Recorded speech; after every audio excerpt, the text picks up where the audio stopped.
remember the exact moment it all fell apart. My name's Lisa. I'm 32, and honestly, I should have known better. We were sitting at the dinner table, the kind of quiet Tuesday night where the conversation feels more like habit than connection. Mark had just come back from a long day at work, and I was trying to fill the silence with anything that didn't feel like static. The light above the table flickered faintly, a reminder that we kept putting off replacing the bulb. It was one of those nights where the weight of the unspoken hung heavy, but I ignored it, the way you ignore the faint hum of an old refrigerator until it's all you can hear. Mark was scrolling through his phone while I pushed my fork through the remnants of a salad I hadn't really wanted. I tried to spark something, anything, to break through his quiet detachment. "You know," I said, smiling a little too brightly, "your cousin Rob called me the other day. He actually remembered my birthday before you did this year." I laughed, trying to make it sound like a joke, but it came out brittle, hollow. Mark looked up, his expression unreadable, and I added, "Maybe I should have married him instead, huh?" The words left my mouth before I could think them through, like a car rolling downhill with no brakes. I expected him to laugh, or at least smirk, but the way his face changed made my stomach twist. His lips tightened, and his eyes, usually warm even when tired, went cold. He didn't say anything, just set his fork down with deliberate precision. The silence that followed was louder than any argument we'd ever had. I wanted to take it back, to laugh it off, to do anything to fill the gaping void I'd created, but the words were already out there, hanging in the air like a noose. Mark pushed his chair back and stood, the legs scraping against the hardwood floor. "I'm going to bed," he said, his voice flat, as if he couldn't trust himself to say more. He didn't look at me as he left the room, and the sound of his footsteps on the stairs felt like a door slamming in my face. I sat there, frozen, staring at the empty chair across from me. The knot in my stomach tightened, and for a moment I felt like I couldn't breathe. It was just a joke, I told myself. He's being ridiculous, right? But the truth is, it wasn't just a joke, not entirely. There was a part of me, a small, spiteful part, that had meant it, or at least wanted to mean it in that moment. Rob had always been the kind of guy who noticed things, who remembered birthdays and brought flowers to family dinners without needing to be reminded.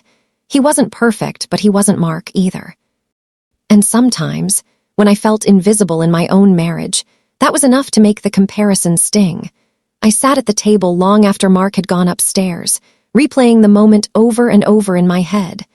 I could hear the clock ticking on the wall, the hum of the refrigerator growing louder, the faint creak of the floorboards above as Mark moved around the bedroom. I should have gone upstairs, should have said something, anything, to fix it. But instead, I stayed there, paralyzed by a cocktail of guilt, frustration, and something darker that I didn't want to name. When I finally went to bed, the room was dark except for the faint glow of his phone screen. He was lying on his side, his back to me, the way he always did when we fought, or more accurately, when we didn't fight. That was the thing about Mark. He didn't yell, didn't argue, didn't throw things or slam doors. He just shut down, turned inward, like a house with all the lights turned off. And no matter how many times I'd tried to knock on those locked doors, he never let me in. I climbed into bed as quietly as I could, the mattress shifting slightly under my weight. "Mark," I said softly, my voice barely louder than a whisper. He didn't respond. I reached out to touch his shoulder, but my hand froze halfway, hovering in the space between us. The distance felt insurmountable, a canyon carved out of years of missed opportunities and unsaid words. I turned away, staring at the ceiling as tears blurred my vision. I told myself I wasn't crying for him, that it wasn't about the way he'd looked at me, or hadn't looked at me, at the dinner table. But deep down, I knew the truth. I wasn't angry because he'd shut me out. I was angry because I'd pushed him away, and I didn't know how to bring him back. The next morning, Mark was already gone by the time I woke up. His side of the bed was cold, the sheets pulled taut as if he'd never been there at all. I lay there for a moment, staring at the empty space where his body should have been, feeling the weight of his absence like a stone pressing down on my chest. The silence in the house was oppressive, thick and suffocating. Even the birds outside seemed quieter than usual, as if they knew better than to interrupt the uneasy calm. I got up and went through the motions of my morning routine, but everything felt off. The coffee tasted bitter, the sunlight streaming through the windows felt harsh, and the quiet hum of the world outside grated against my nerves. I checked my phone, hoping for a message, a missed call, anything that would prove he hadn't completely retreated into himself. But there was nothing. Not even the usual, perfunctory, "don't forget to lock up before you leave" text he sent whenever he left early for work. I told myself it was fine, that we both just needed some space to cool off. But as the hours dragged on, my anxiety began to gnaw at me. I replayed the night before in my mind, dissecting every word, every look, every moment of silence. The more I thought about it, the more I hated myself for what I'd said. It wasn't just the joke about Rob, it was everything it implied, everything it brought to the surface. Mark and I had been married for 6 years, and while I loved him, I couldn't deny that things had changed. The spark we'd once had, the easy laughter, the stolen glances, the sense of being in sync had faded over time, replaced by routine and distance. I used to tell myself it was normal, that all marriages went through phases, that it didn't mean we loved each other any less. But deep down, I'd started to wonder if we were slowly, quietly, falling apart without either of us realizing it. And then there was Rob. He wasn't some grand love I'd missed out on or some perfect version of what I thought Mark should be. He was just different, attentive in a way that Mark wasn't, quick with a joke or a kind word that made you feel seen. I didn't want Rob. I wanted the version of Mark I thought he used to be. Or maybe I wanted to feel like the version of myself I used to be when I was with Mark. The kind of woman who laughed more, worried less, and didn't feel like she was constantly fighting to be understood. I spent the rest of the day trying to distract myself, cleaning the kitchen, folding laundry, scrolling mindlessly through social media, but nothing worked. The house felt too big, too empty, and the silence pressed down on me like a weight I couldn't shake. By the time Mark got home that evening, I was wound so tight I felt like I might snap. He walked in the door with the same quiet energy he'd left with, his shoulders slightly hunched, his face unreadable. He didn't say hello, didn't ask about my day, just slipped off his shoes and headed for the living room without so much as a glance in my direction. "Mark," I said, my voice sharper than I intended. He paused, his hand on the back of the couch, but he didn't turn around. "We're not really going to do this, are we? Pretend like everything's fine." He let out a long breath, the kind that felt heavy with unspoken words. "I don't know what you want me to say, Lisa," he said finally, his voice low and steady. "I want you to talk to me," I said, my frustration bubbling over. "You've barely said 2 words to me since last night." He turned then, his eyes meeting mine for the first time all day. There was something in his expression that made my stomach twist, a mix of hurt and exhaustion that I wasn't prepared for. "What do you want me to say?" he repeated, his tone sharper now. "That I'm fine, that it didn't bother me when you said you should have married Rob instead." "It was a joke," I said, though the words felt hollow even as I said them. "A joke?" He shook his head, a bitter smile tugging at the corners of his mouth. "You think it's funny to compare me to him, to make me feel like I'm not enough." His words hit me like a slap, and for a moment I didn't know what to say. "That's not what I meant," I said finally, my voice trembling. "You know that's not what I meant." "Do I?" he asked, his eyes searching mine. "Because it sure as hell didn't feel like a joke last night, Lisa. It felt like—" He stopped, running a hand through his hair, and I could see the struggle in his face, the way he was trying to keep his emotions in check. "It felt like you meant it," he finished quietly. The room felt unbearably still, the weight of his words hanging between us like a physical presence. I opened my mouth to respond, to apologize, to say anything that might make it better, but no words came. For the first time, I couldn't rely on humor or deflection to cover the cracks.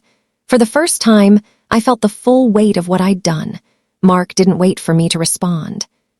He turned away and sank onto the couch, leaning forward with his elbows on his knees, his head in his hands. The sight of him like that, deflated, defeated, wasn't something I was used to. Mark wasn't one for grand displays of emotion. He was steady, calm, and maddeningly composed even in the middle of arguments. Seeing him this way, unraveling in front of me, made my chest ache in a way I didn't fully understand. I took a hesitant step toward him, my hands twisting together as I tried to find the words. "Mark, I stopped. What could I even say? Sorry that it wasn't true, that I didn't mean it. All of it sounded hollow in my head. every potential apology ringing false because, on some level, I had meant it. Not that I should have married Rob, exactly, but that I wanted more from Mark, more attention, more effort, more proof that I mattered to him. He didn't lift his head, didn't acknowledge that I'd spoken. The silence between us stretched, taut and uncomfortable until I couldn't stand it anymore. "I was wrong," I said, my voice barely above a whisper. "I shouldn't have said that, it wasn't fair to you." He looked up then, his eyes tired and red-rimmed, and for a second I thought I'd gotten through to him. But the look on his face wasn't one of relief or forgiveness. It was resignation. "Do you even hear yourself?" he asked, his voice soft but laced with frustration. "You're not sorry for what you said, you're sorry for how I reacted. There's a difference." "That's not true," I protested, though even as the words left my mouth, I wasn't sure I believed them. He gave a short, humorless laugh, shaking his head. "You don't get it, do you? It's not just about the joke, Lisa. It's about what it says, about how you see me, about how you see us." I opened my mouth to argue, but he held up a hand to stop me. "Let me finish," he said, his voice firmer now. "You think I don't notice the way you've been looking at me lately? Like I'm just here. Like I'm this piece of furniture you're tired of but can't quite bring yourself to get rid of. I've tried, Lisa. I've tried to be the husband you need, but no matter what I do, it never feels like enough for you." "That's not fair," I said, my voice rising. "You don't get to put this all on me. Do you think I'm happy? Do you think I feel seen or appreciated? You don't even try anymore, Mark. When was the last time you asked me how I'm doing? Or told me you loved me without it feeling like an obligation?" He stared at me, his jaw tightening, and for a moment I thought he was going to yell. But when he spoke, his voice was quiet, almost defeated. "Maybe I stopped trying because I didn't think it mattered. Because no matter what I do, it always feels like you're looking for something better. Someone better." The words hit me like a punch to the gut. I wanted to deny it, to tell him he was wrong, but the truth lodged itself in my throat, refusing to let me speak. Had I really made him feel that way? Like he wasn't enough? Like I was constantly measuring him against some impossible standard? The silence that followed was suffocating. Mark stood up and ran a hand through his hair, pacing the length of the room. "I don't know if I can do this anymore," he said finally, his back to me. Panic surged through me, sharp and overwhelming. "What does that mean?" I asked, my voice trembling. He turned to face me, and the look in his eyes made my heart drop. "I don't know," he said, "but I can't keep feeling like this. Like I'm failing you, like I'm failing us." "Mark, don't," I started, but he shook his head, cutting me off. "I need some time," he said. "I need to figure out if I can keep doing this." And just like that, he walked past me, grabbing his keys off the counter and heading for the door. The sound of it closing behind him echoed through the house, leaving me alone with my thoughts, my guilt, and the suffocating realization that I might have finally pushed him too far. I sank onto the couch, the same spot he'd just vacated, and buried my face in my hands. Tears pricked at my eyes, but I forced them back, swallowing the lump in my throat. Crying wouldn't fix this. Apologies wouldn't fix this. I didn't even know where to start. The house felt impossibly quiet without him, the kind of silence that wasn't just an absence of noise but a tangible thing, pressing down on me from all sides. I thought about calling him, but what would I say? He'd made it clear he needed space, and the last thing I wanted to do was push him further away. For the first time in a long time, I felt completely untethered. Like the foundation I'd built my life on was crumbling beneath me, and there was nothing I could do to stop it. The hours that followed were a blur. I don't even remember what I did after Mark left, if I ate, if I sat there staring at the door, or if I just let time slip away like sand through my fingers. All I know is that when the realization hit me, when I truly understood that he might not come back, I felt like I'd been hollowed out from the inside. I wandered through the house like a ghost, my footsteps echoing against the quiet. Everywhere I turned, there were reminders of him, of us, of everything we'd built together and everything I'd taken for granted. His mug was still on the kitchen counter, a faint ring of coffee staining the inside. The shoes he always kicked off haphazardly near the door were gone, but the indentations in the rug remained. Even the throw blanket on the couch smelled like him, clean laundry and the faint scent of his cologne, a smell so familiar it almost felt like home, but none of it felt comforting. It felt like a cruel reminder of how much I stood to lose. I sat down at the dining table, staring at the chair he'd occupied the night before, and replayed the moment in my head for what felt like the 100th time. The way his face had fallen when I'd made that stupid joke. The way he'd walked away from me without a word. The way his voice had cracked tonight when he'd said he didn't know if he could do this anymore. How had it come to this?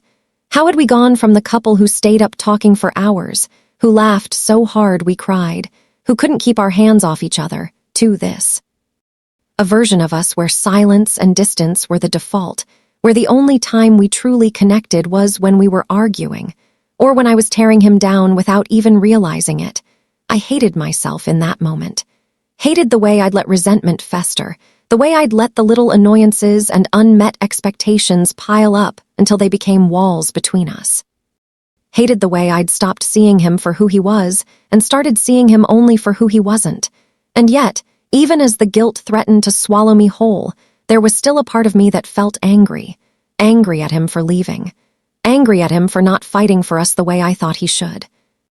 Angry at myself for expecting him to read my mind when I couldn't even figure out what I wanted half the time.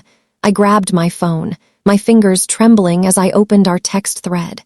My last message to him was from 2 days ago. "Can you pick up milk on your way home?" A completely innocuous request, but seeing it now, it felt like a perfect encapsulation of where we were. Everything had become transactional, practical. There was no warmth, no softness, no love in the way we communicated anymore. I hovered over the keyboard, trying to figure out what to say. "I'm sorry" felt too small, too inadequate for the enormity of what I'd done. "Please come home" felt desperate, and I wasn't sure if he'd even want to hear it. After what felt like an eternity, I typed out the only thing I could think of. "Where are you?" I stared at the screen, my thumb hovering over the send button before finally pressing it. The message sent, the little blue bubble popping up under his name. I waited, my heart pounding, watching for the telltale dots that would tell me he was typing. But they never came. Minutes stretched into hours, and still, nothing. I told myself he just needed time, that he wasn't ignoring me, that he'd respond when he was ready. But as the clock ticked closer to midnight, the doubt started creeping in. What if he wasn't just cooling off? What if he was done? What if he decided that the weight of our problems was too much to bear, that I wasn't worth the effort anymore? The thought made my chest tighten, and I had to remind myself to breathe. I couldn't let my mind spiral like this. Not yet. Not when I still had a chance to fix things. But how? How could I even begin to make up for what I'd said, for what I'd done, when I wasn't even sure how we'd gotten to this point? I got up and started pacing, my bare feet padding against the cold hardwood floor.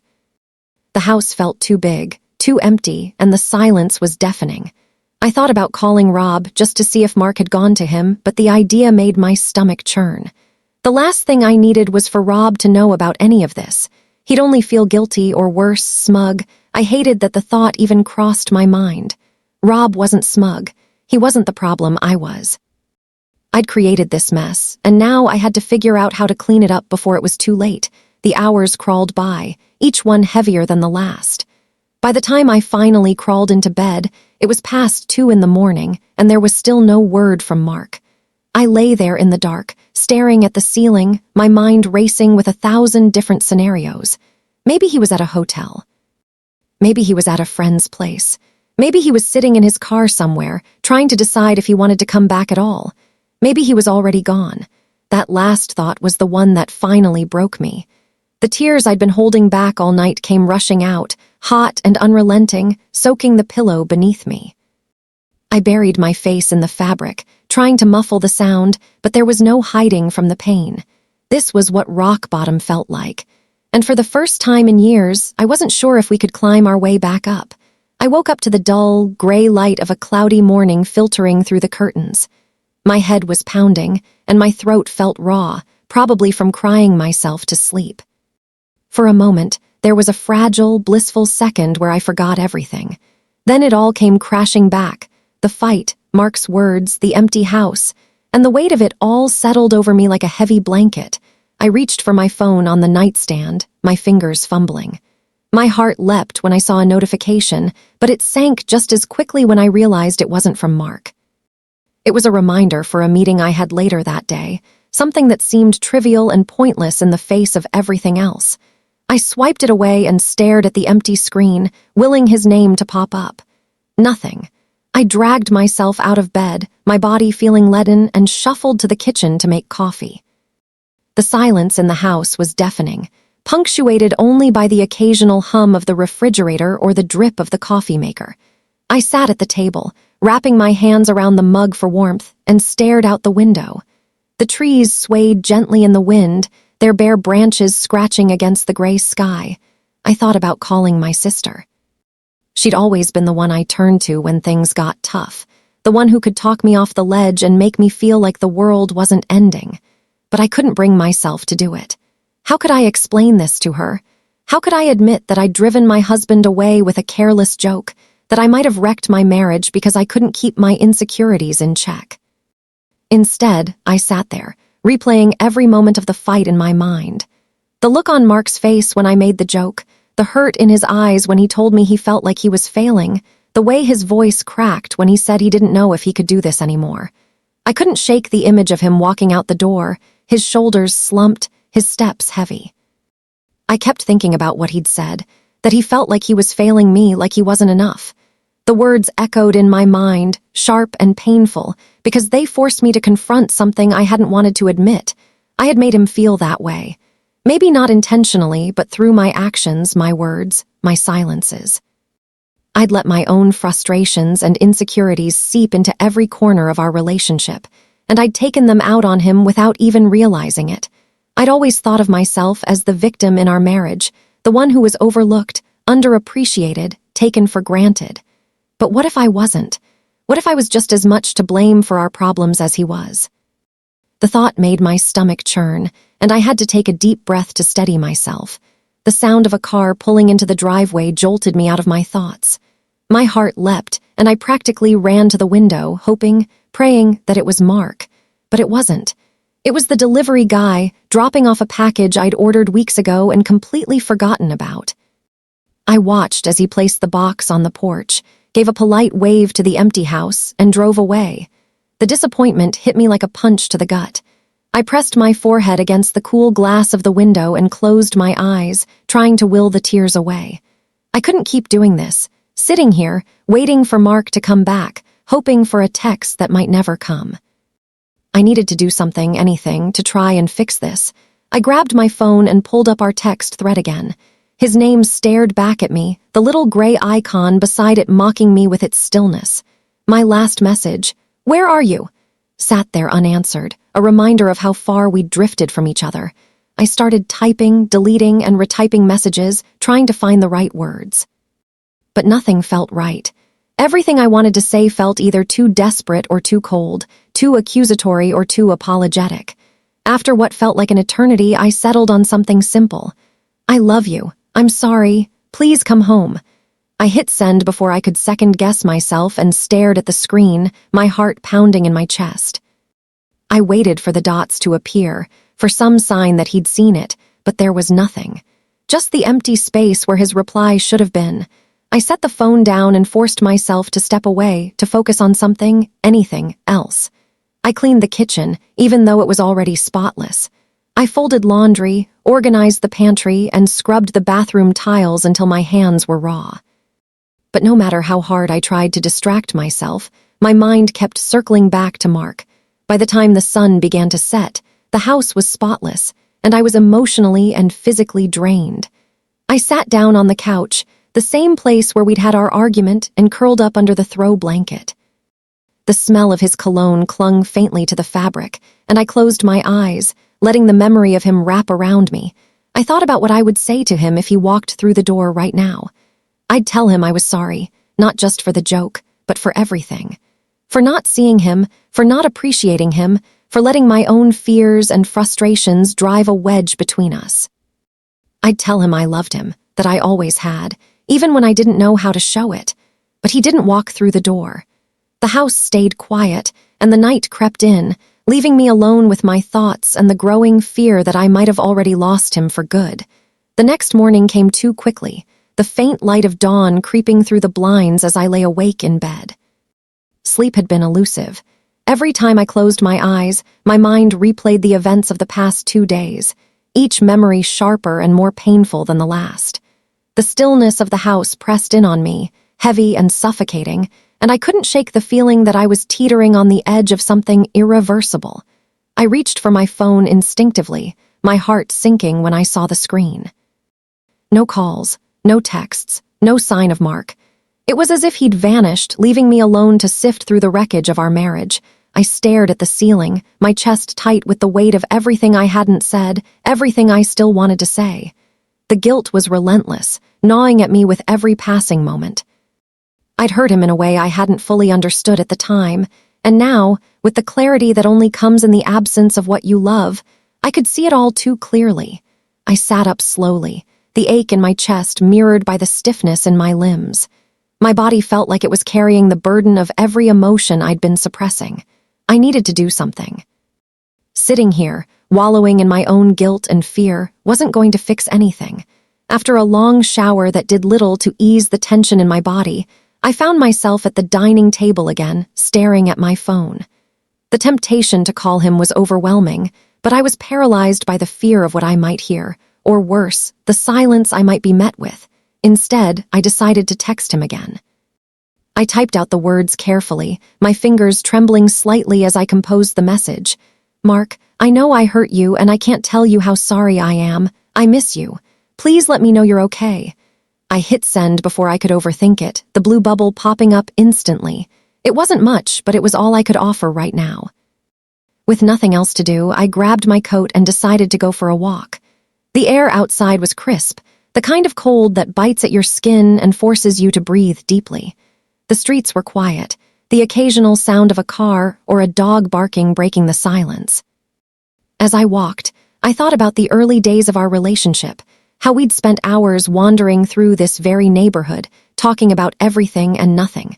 We'd been so in sync back then, so sure of each other. It felt like a lifetime ago, a memory that belonged to someone else. I stopped at the park where we used to sit on the benches and watch the world go by. The bench we always claimed was empty, its wooden slats glistening with frost.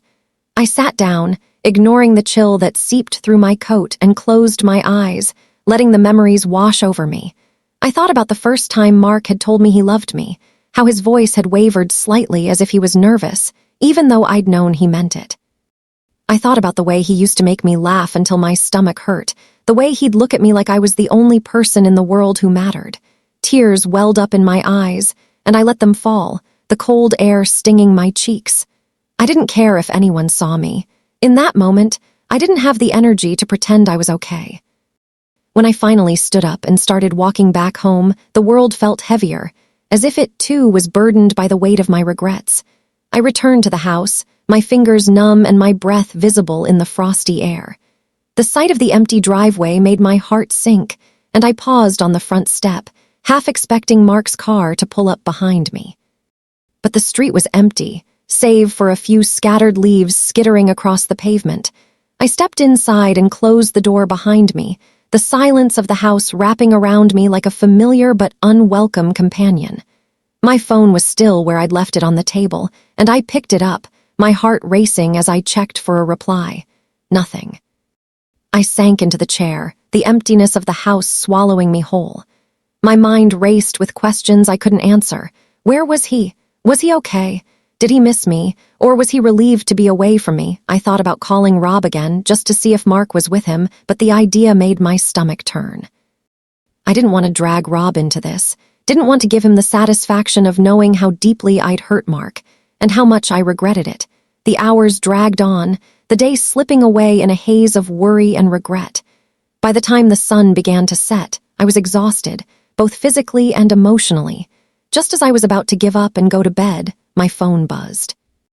The sound was startling in the silence, and I grabbed it immediately, my heart pounding in my chest. It was a message from Mark. 3 words, simple and devastating. I need space. I stared at the screen, my breath catching in my throat. It wasn't the reply I'd hoped for, but at least it was something. At least he wasn't gone completely, but the words were a double-edged sword. They told me he wasn't ready to come home, that he wasn't sure if he even wanted to. And as much as it hurt, I knew I had to respect that. I typed out a response, my hands shaking. "Take all the time you need. I love you." I hit send, the weight of the words settling over me like a lead blanket. All I could do now was wait and hope that the space he needed wouldn't turn into something permanent. The days that followed felt like a blur. Each one bled into the next, a hollow repetition of waiting, hoping, and second-guessing myself. Mark's message played on a loop in my mind, each syllable carrying the unbearable weight of uncertainty. I need space. What did that even mean? Was it a temporary retreat, a chance for him to clear his head? Or was it the beginning of the end? His way of easing me into a life without him. I tried to go about my day as normally as I could, but nothing felt normal. Work was impossible.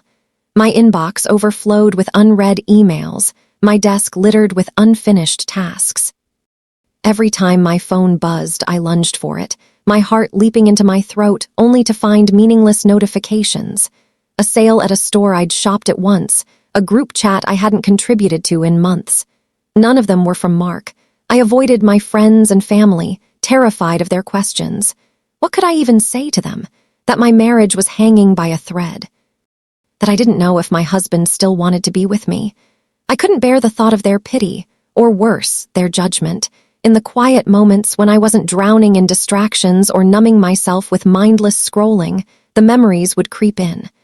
I'd replay the last year of our marriage, dissecting every argument, every cold shoulder, every lingering silence. How had we gotten here? How had I not seen how far we'd drifted until it was too late? And then, inevitably, my mind would wander back to Rob. I hated myself for it, for even allowing his name to occupy space in my thoughts. But I couldn't ignore the fact that he was part of this mess. Or rather, my inability to separate him from Mark it wasn't that I'd ever truly wanted Rob. It wasn't even about him, really. He was just the idea of him. The alternate reality where Mark didn't leave his socks on the floor or forget to refill the gas tank. Where Mark didn't come home from work too tired to talk, too preoccupied to notice the new dress I'd bought or the way I'd rearranged the living room. Rob represented everything I thought I wanted, everything I thought I was missing. And in a cruel twist of irony, my fixation on that fantasy had destroyed the very real, very flawed, very human man I'd married. It was on the third day after Mark's message that I decided I couldn't take the silence any longer. I needed to do something. Anything. Waiting was driving me mad, and if there was even a chance of saving us, I couldn't sit idly by and let it slip away. I found myself scrolling through my phone, landing on a contact I hadn't called in years. Our old couples therapist, Dr. Claire. We'd gone to her once, early in our marriage after a particularly rough patch. She'd helped us back then, guiding us through the storm until we found our footing again. My finger hovered over the call button, doubt creeping in. Would she even remember me? Would Mark be furious if I involved her without talking to him first? But I shoved those thoughts aside and hit dial, my hands shaking as I brought the phone to my ear. Her receptionist answered, her voice cheerful and efficient. I stammered out my name, explained who I was and why I was calling, and to my surprise, she remembered me. Dr. Claire wasn't taking new clients at the moment, but for us, she made an exception. I booked the soonest appointment I could get, 2 days from now. When I hung up, a small flicker of hope ignited in my chest. It wasn't much, but it was something. A step forward, however tentative. That night, I sat down with a notebook and started writing. It wasn't something I'd planned, it just happened. I poured out everything I'd been holding inside, my guilt, my fears, my regrets. I wrote about the moment I'd made that awful joke and the look on Mark's face when I realized I'd gone too far. I wrote about all the little ways I'd failed him, the ways I'd let my resentment overshadow my love for him. And then, I wrote about the good times. The nights we stayed up talking until dawn, the road trips where we sang along to every song on the radio, the way he used to kiss me on the forehead when he thought I was asleep.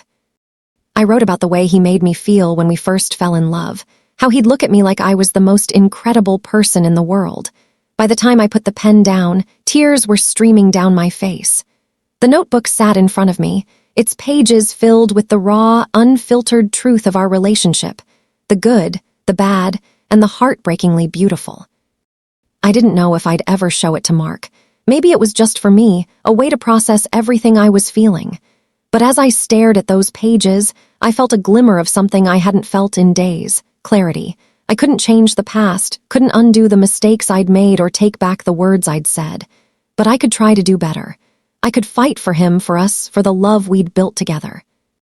And for the first time in what felt like forever, I let myself believe that maybe, just maybe, it wasn't too late. The appointment with Dr. Claire came sooner than I expected, though the days leading up to it had crawled by agonizingly slow. I debated whether or not to tell Mark, whether reaching out to him with this might feel like an intrusion on the space he'd asked for. But the fear of pushing him further away kept me silent, so I decided to go alone. Walking into her office again after all these years felt surreal. The smell of lavender lingered faintly in the air, the same potted plant perched by the window, its leaves stretching toward the sunlight. It was like stepping back in time, but the woman I was now bore little resemblance to the one who'd sat in this same chair with Mark years ago. Dr. Claire greeted me warmly, her voice calm and steady, the way I remembered. She didn't waste time asking why I was there. I think she could tell by the tightness in my voice and the way I clutched my bag to my chest. "I think I've ruined everything," I said, the words spilling out before I could stop them. My voice cracked and I felt the first sting of tears forming behind my eyes. She didn't interrupt, didn't offer a quick reassurance. She just nodded slightly, giving me the space to continue. "I made a stupid joke," I went on, my throat tightening. "It was a throwaway comment, something I didn't even mean." But the look on his face, I trailed off, shaking my head. I didn't realize how much I'd hurt him until it was too late, and now he's gone and I don't know how to fix it. I told her everything, the fight, the silence, the message he'd sent asking for space. I even confessed the truth about Rob, about how my frustrations with Mark had festered into something I didn't recognize until it was too late. As I spoke, the weight in my chest began to ease, if only slightly. It felt good to let it all out, to say the things I'd been too afraid to admit to myself. "Doctor." Claire listened intently, her expression thoughtful but neutral, and when I finally stopped talking, she leaned forward slightly, her hands folded in her lap. "It sounds like there's a lot of pain here," she said gently, "on both sides, and it also sounds like you're carrying a lot of guilt for what's happened." I nodded, swallowing hard. "I am, but I don't know how to make it right." "I don't even know if he'll let me." She paused for a moment, as if choosing her words carefully. "Sometimes, making it right doesn't start with the other person. It starts with you, with understanding where your words and actions came from and why they affected him the way they did. It starts with showing him that you're willing to do the work, regardless of the outcome." Her words hit me like a punch to the gut. I'd been so focused on what I wanted, to fix things, to have him come home, that I hadn't stopped to think about what he needed. I don't want to lose him," I whispered, my voice barely audible. "That's a valid fear," she said, "but fear can't be your only motivator. What do you want for yourself, for your marriage? And more importantly, are you willing to accept that you can only control your own actions, not his?" The question lingered in the air, heavy and uncomfortable. For so long, I'd been clinging to the idea of us, of the life we'd built, the promises we'd made, that I hadn't stopped to consider whether I'd been holding on out of love or out of fear of being alone. The truth was, it was both. By the end of the session, I felt raw, like a wound that had been reopened to let out the infection. But I also felt something else, determination. Dr. Claire had given me tools, questions to sit with, and a clearer understanding of what I needed to do, not just for Mark, but for myself. When I left her office, I sat in my car for a long time, staring at the dashboard. My phone buzzed in the cup holder, and my heart jumped. It wasn't Mark. It was my sister, probably checking in after I'd ignored her calls all week. I'd have to call her back eventually, but not now. I opened my notes app and started typing, pouring out my thoughts the way I had in the notebook. But this time, it wasn't just for me. It was for Mark. I wrote about everything I'd learned in the past few days, about the things I'd been too afraid to say to him. I wrote about my guilt, my regrets, and the love I still felt for him, despite everything. I told him I was sorry, not just for the joke, but for all the ways I'd let him down. And then, I told him the hardest truth of all, that I would give him the space he needed, even if it meant letting him go. When I finished, I read it over twice, my finger hovering over the send button. Part of me wanted to wait, to let it sit for a while and make sure it was perfect. But another part of me, the part that was tired of holding everything inside, knew it needed to be said now. I sent it, and then I waited. The silence that followed was unbearable. Each minute dragged on like an eternity, the weight of my words sinking into the pit of my stomach. I'd sent the message, but nothing. No immediate reply, no sign that Mark had even seen it. I stared at my phone, willing it to buzz, to offer me some kind of reassurance, but it remained eerily still, the screen taunting me with its blankness. I sat in the quiet of the evening, the house still and unwelcoming. The smell of dinner I'd half-heartedly made earlier hung in the air. The cold remained sitting untouched on the counter. I couldn't eat. I couldn't do anything but wait. I didn't know if he was reading the message, if he was processing it, or if I had pushed him further away by sending it at all. Every worst-case scenario played out in my mind, that he would never come back, that he would read it and feel nothing, or worse, feel disgusted by the vulnerability I'd exposed. Time slipped away in the quiet, hours that I could never reclaim, each second feeling like a countdown to a judgment I had no control over.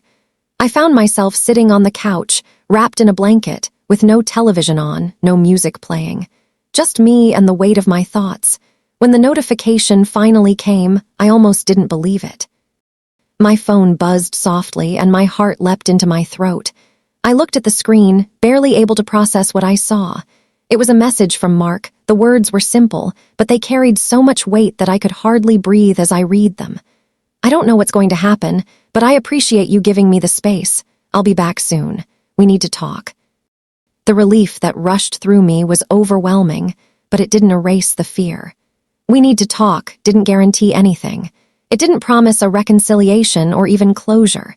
It only promised a conversation, one that would either build us back up or break us apart completely. But for the first time in days, I allowed myself to feel a flicker of hope. I had no idea what the future would look like, no idea if we could truly fix the cracks that had formed in our relationship. But the fact that he was willing to come back and talk, to face me after everything, meant more than I could express in any text, any apology. As I sat there, staring at his words, I realized something important.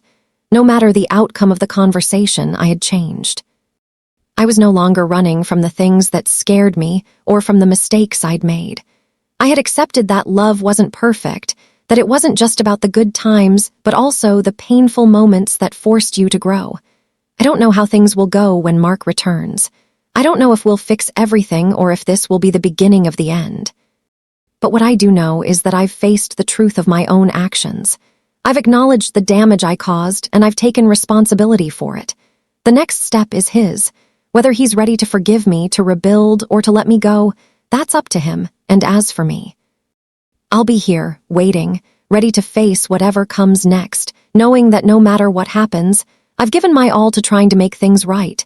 The door to our future is still open, but I can't say for certain if he'll walk through it again. And for now, that uncertainty is the only certainty I have left. But at least it's a start.